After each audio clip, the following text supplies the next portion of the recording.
Kinuha niya ngayon yung Public Satisfaction Index. Aha. Sa ASEAN. Apo. Ang ASEAN ay binubuo ng labing isang bansa. Ngayon, sa ngayon. Opo. Okay. Tiningnan niya kung ang pag-uusapan nga niya, yung public satisfaction rating, nasaan ang bansa natin? Oho. Aha. Isipin mo, out of 11, 11. pang-10 tayo eh. Nako, nasa dulo. Oho. Out of Alam mo kung magkano yung index natin? 32%. Oho. Sino yung mas mababa lang sa atin? Isa lang ang tinalo natin eh. Jen, Nelson. Malamang ano yan, Timor-Leste. Hindi. Hindi naman. Matatagal sa Timor-Leste, Ano ba? makakala mo.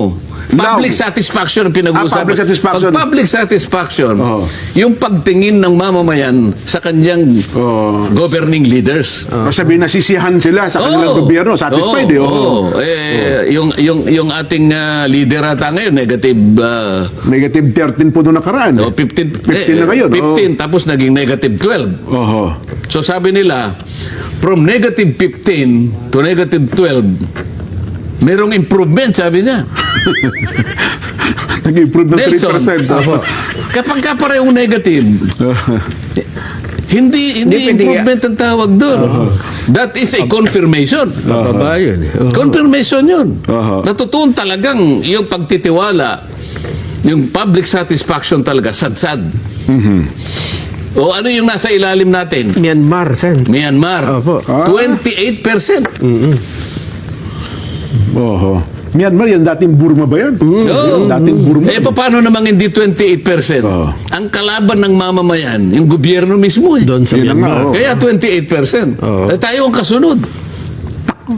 Oh. Mabigat. Sino yung pinakamataas? Alam na Nelson to eh. Singapore. Oh, magkano? 75. Oh.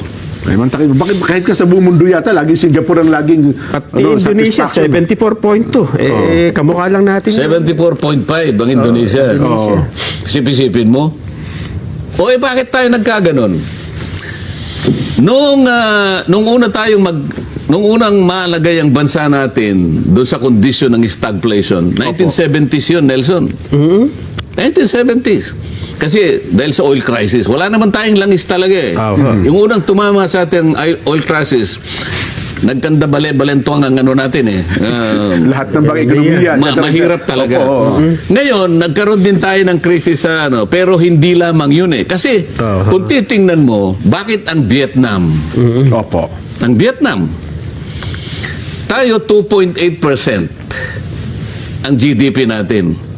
Alam ba ninyo yung average na taya ng pagtaas ng ekonomiya sa buong Asia ngayon? Oho. 3%. Kasi mahirap talaga ang kalagayan. Opo. Pero ang Vietnam, kahit na ang average is 3%, nagsusumigasig pa rin na makuha nila ang 7%. Grabe, ang taas, ano? Oh, Sa kabila ng... pare-pareho tayong tinamaan ng oil crisis. Opo. Yung oil shocks, yung price shocks na sinasabi. Di ba? External and price shocks. Lahat tayo. Yes po. Walang nalibre dyan, walang exempted dyan.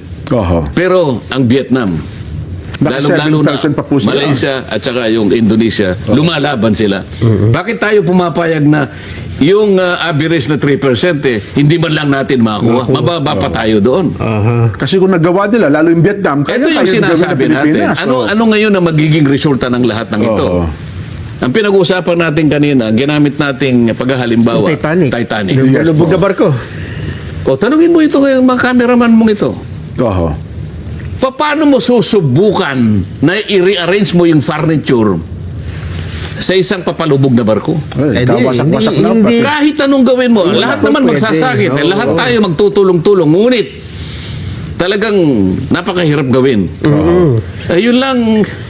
Yun lang siguro mga kutsara mo na nagliparan na paano mo? Ayun nga. Yung mga pinggan na nagbagsakan na. Oo. Balentong na lahat ang paano mo ngayon aayusin ito? Oo. Ito yung problema. So, ang ibig sabihin niya, ang magsasuffer ito, yung mga institusyon natin. Oho. Pinag-uusapan pa ba natin ngayon dito? Yung furniture, hindi na.